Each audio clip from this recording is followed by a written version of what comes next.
Graça e paz do Senhor Jesus, abençoados de Deus, bem-vindos a este discipulado. Hoje nós estamos aqui para falar a respeito de Jesus e o seu ministério, do início do seu ministério. Então são todos bem-vindos, que o Senhor Deus Todo-Poderoso vos abençoe. E hoje eu não vou fazer a leitura ela está no capítulo 1, do Evangelho de João, e como o texto é longo, então eu acho por bem me focar apenas nos versos em que dão o foco maior no ministério de Jesus, no início do ministério. Então, eu quero ler o verso, capítulo 1 do Evangelho de João, verso 4, que diz: nele estava a vida, e a vida era a luz dos homens. Então aqui nós temos uma definição da palavra de Deus, a respeito de quem era Jesus. O capítulo 1, verso 1 diz: no princípio era o verbo estava com Deus, o verbo era Deus, que é Jesus. Mas Jesus é a luz. A luz do quê? Dos homens. Não há como o ser humano ter uma direção, ter uma compreensão de todas as coisas sem que conheça o ensino de Jesus. Então, o ensino que ele trouxe é do Pai. O Pai lhe deu a palavra. Ele desceu, ele era companheiro de Deus no céu. Mas ele se fez homem, ele desceu, se fez homem. E a palavra de Deus aqui diz que nele estava a vida eterna. E também ele é a luz de todos os homens. Um homem, para ter, como eu já disse, compreensão das coisas, precisa da revelação de Jesus, do Novo Testamento, da palavra de Deus. Ele é mencionado como luz em diversos versos. Então, no verso 4 foi mencionado, no verso 5 diz: e a luz resplandece nas trevas, e as trevas não a compreenderam. Então, vamos entender. A luz é Jesus. Os homens, sem a palavra de Deus, eles estão em trevas. Não há luz, não há entendimento das coisas espirituais e também não há visão das coisas de Deus. Porque ele mesmo explicou para Nicodemos que não poderia ver o reino de Deus se não nascesse de novo. Então não tem como a pessoa estar na luz sem conhecer, sem ter recebido a Jesus como Senhor. Então, ele veio e anunciou todas as coisas. Anunciou a respeito de Deus, do seu reino, de si mesmo e como que o homem deveria viver. Então ele veio trazer uma direção, ele veio trazer luz. No verso 6, ele menciona novamente luz. Houve um homem enviado de Deus cujo nome era João. Desculpe, no verso 7. Este veio para testemunho, para que testificasse da luz, para que todos crescem por ele. Então, João pega e recebe de Deus o ministério de ir na frente, de começar a anunciar a chegada do Rei Jesus. Na verdade, aqui ele diz, estamos falando de luz. Então, daquele que iluminaria a todo o homem. Verso 8, João não era a luz, mas veio para que testificasse da luz, veio para falar de Jesus, anunciar Jesus. Verso 9, ali estava a luz verdadeira que alumia a todo homem que vem ao mundo. Veja novamente, eu quero deixar isso muito em evidência, de que sem a salvação, sem Jesus, o homem não vê como de fato precisa ver, ou seja, ele está em trevas. Em trevas é que não vê, ele não tem visão da realidade. Só aquele que recebe a Jesus como Senhor, que tem um encontro com o Senhor, que ouviu a palavra e que vai crescer no conhecimento dessa palavra, que é a luz, então ele vai ter a visão das coisas como Deus vê. Amém? Então, ali estava a luz verdadeira, a luz que ilumina de verdade, para todo homem. No verso 12 diz: mas a todos quantos o receberam, deu-lhes o poder de serem feitos filhos de Deus, aos que creem no seu nome. Então, aqui ele está anunciando o quê? Qual foi o propósito da vinda de Jesus? O propósito era salvação. Então, ele deixa claro: mas a todos quantos o receberam. Por quê? Porque os seus não o receberam. Os judeus, aquelas autoridades, etc., não o receberam. Quem que recebeu? Os pequeninos, os humildes, os simples. Esses receberam a Jesus, foram os seus discípulos. Então, depois ele vai falar aqui a respeito dos seus discípulos, de como ele começa o seu, vamos dizer assim, a chamada daqueles que iriam com ele. Então, a todos quantos o receberam, deu-lhes o poder de serem feitos filhos de Deus, aos que creem no seu nome. Então, poder é a condição de se tornar um filho de Deus. Por quê? Porque em Romanos nos esclarece de que o filho de Deus é aquele que nasceu no Espírito e anda na obediência ao Espírito. É comum a pessoa receber Jesus e ainda andar com muitos problemas de entendimento, etc. Vai haver uma lavagem na vida dela, e essa lavagem é pela palavra de Deus. É a água, que é a palavra de Deus, que vai fazer com que ele então esteja na condição de andar no Espírito, em andar em obediência à palavra de Deus, ouvir o Espírito Santo, andar de acordo com os seus ensinos. Então Jesus veio para salvar. Ele não rejeitou ninguém. Nem Nicodemos, que era um dos principais dos judeus, ele rejeitou. Ele deu total atenção. Então, todos quantos foram lá, Jesus não rejeitou ninguém. Então, aqui não veja que ele não dá distinção para ninguém, mas que todos têm a possibilidade de receber poder para se transformar num filho de Deus. Então, este é o objetivo da vinda de Jesus: salvar as pessoas, tornarem-se feitos filhos de Deus, né? E outras coisas que nós vamos ver aqui. No verso 16, ele diz: e todos nós recebemos também da sua plenitude com graça sobre graça. Todos nós fomos beneficiados, abençoados por Jesus.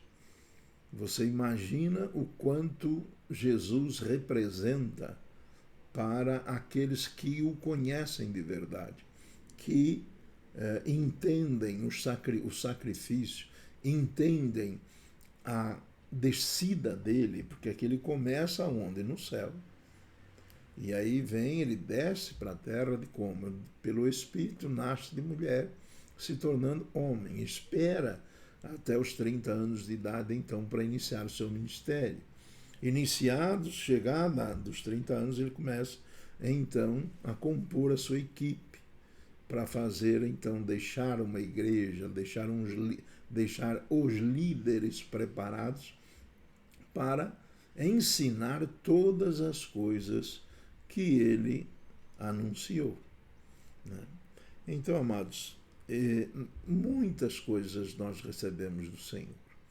A salvação, direito de ir para o céu, recebemos o Espírito Santo, recebemos entendimento, recebemos dons, recebemos graça, fomos perdoados dos nossos pecados, nos achegamos a Deus, estamos debaixo das bênçãos de Deus, nos ensinou a orar, nos ensinou a esperar no Senhor, a confiar no Senhor, nos trouxe a paz. É uma lista sem limites. É algo que realmente recebemos muitas e muitas coisas do Senhor. Graça sobre graça.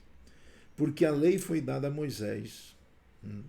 A graça e a verdade vieram por Jesus Cristo. Então, a lei, que é o Antigo Testamento, ele foi transmitido ao povo judeu através de Moisés.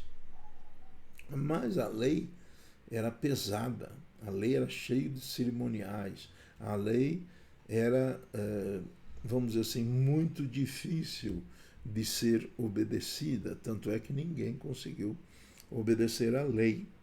Mas ele vem e diz: a graça e a verdade vieram por Jesus Cristo. Então nós recebemos uma nova forma de religião, uma forma de de convivermos com Deus e Deus conosco de uma forma muito mais leve. O conhecimento, a sabedoria nos é transmitida pelo Espírito Santo que nos foi dado. Então é uma leveza em relação ao Antigo Testamento. Não se compara. Você, toda vez que peca, todo ano, levar os animais, sacrificar os animais, etc. Hoje não temos isso. Graças a Deus, na dificuldade, vamos ao Senhor pelo caminho que Ele abriu. O pecado é perdoado, o sangue de Jesus é aplicado sobre o pecado, então ele é perdoado.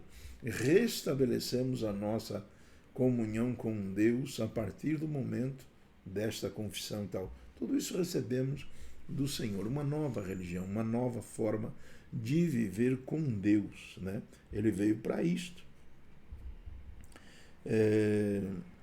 Depois, nós temos o verso 29, que nos comunica outra coisa. Olha só. No dia seguinte, João viu a Jesus que vinha para ele e disse: eis o Cordeiro de Deus que tira o pecado do mundo. Então, outra coisa que Jesus veio fazer: tirar o pecado do mundo. O pecado é o maior mal que o ser humano pode ter, é o pecado. Não existe nada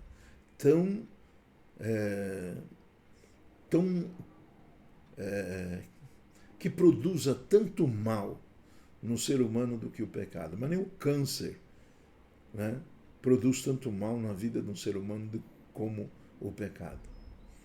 Tanto é que, na vinda do Senhor Jesus, o povo judeu estava escravo de Roma por causa do pecado. Então Jesus veio para tirar esse peso, né, da nossa vida, para limpar isto, para que nós tivéssemos comunhão com Deus, porque o pecado nos separa de Deus.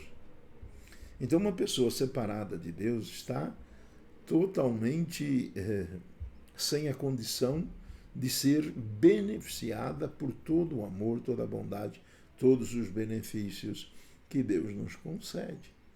Então, o pecado é extremamente prejudicial para nós. No verso 36, ele repete: e vendo passar a Jesus, disse: eis o Cordeiro de Deus, aquele que tira o pecado do mundo. No verso 40, então ele começa a fazer a escolha dos seus discípulos. E aqui nós temos nestes versos 40, 41, 43 e 45, a escolha dos primeiros 4 discípulos, que são de condições diferentes. Então, isso é muito importante que a gente observe. Por quê? Porque o Senhor, ele nos ensina que uma igreja é formada por homens de condições diferentes. Então, Pedro era indouto, né? Os outros tinham as suas capacidades, mas Pedro, que é o Simão, ele era indouto. Então, a questão de uma pessoa receber poder de Deus, receber, vamos dizer assim, as capacitações, sabedoria, etc., não tem nada a ver com cultura, não tem nada a ver com algo que dependa do ser humano. É Deus que dá. Então, em outro lugar lá, ele explica que ele escolhe as coisas ignóbeis, as coisas que não têm valor, para confundir aquelas que acham que têm valor. Então, a escolha, nós temos aqui de André, foi o primeiro, no verso 40, que diz: era André, irmão de Simão Pedro, um dos dois que ouviram aquilo de João e haviam seguido a Jesus. Eles ouviram, os discípulos eram discípulos de João, e ouvindo que João disse: este é o Cordeiro de Deus, tal, eles pegaram, deixaram João, foram atrás de Jesus. Jesus perguntou: o que vocês querem? Aí eles foram seguir a Jesus e perguntaram: onde você mora? Ele falou: vem comigo. Ficaram lá com ele, certamente lhe deu instruções, né? No 41, então, nós temos a escolha de Simão. No verso 43, diz: no dia seguinte que Jesus ia a Galileia, já ia para outro lugar, e achou Filipe e disse-lhe: segue-me. Foi o terceiro. E no verso 45 nós temos a escolha de Filipe. Filipe achou Natanael e disse-lhe: Natanael, havemos achado aquele de quem Moisés escreveu na lei e de quem escreveram os profetas, que Jesus de Nazaré, o filho de José. Então, teve ali um diálogo, etc., que isso não importa. O que importa para nós é assim: uma igreja, ela não é formada por uma pessoa, ela é formada por pessoas. E as pessoas das mais diversas culturas, não importa raças, etc., todos quantos, como diz aqui, todos quantos receberam a Jesus, não está fazendo distinção a ninguém. Então, estes são escolhidos, são os primeiros 4, os primeiros 3 eram da mesma cidade, né? André, Simão e Filipe eram da mesma cidade, e o Senhor é que ele começa uma obra e vai indo a outros lugares e se encontrando com aqueles outros que deveriam fazer parte do seu ministério, para que a igreja do Senhor tivesse estes líderes e desse continuidade àquilo que Jesus lhes ensinou. Este é a função. Então, nós hoje recebemos as pessoas, elas recebem a Jesus, e ali elas são ensinadas a quê? A viver dentro da palavra de Deus. E estas vão ensinando outras, para que a igreja do Senhor, ou seja, o reino de Deus, prospere e se multiplique.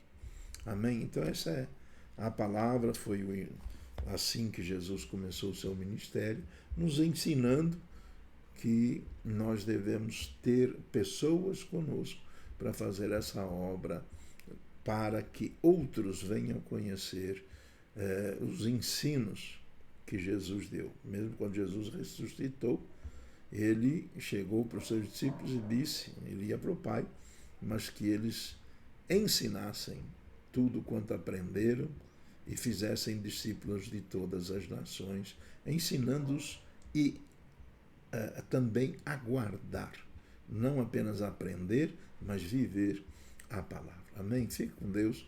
Eu vou fazer uma pequena oração. Pai, em nome de Jesus, te louvo, bendigo e te glorifico, Senhor Deus, pela tua palavra que nos ensina todas as coisas.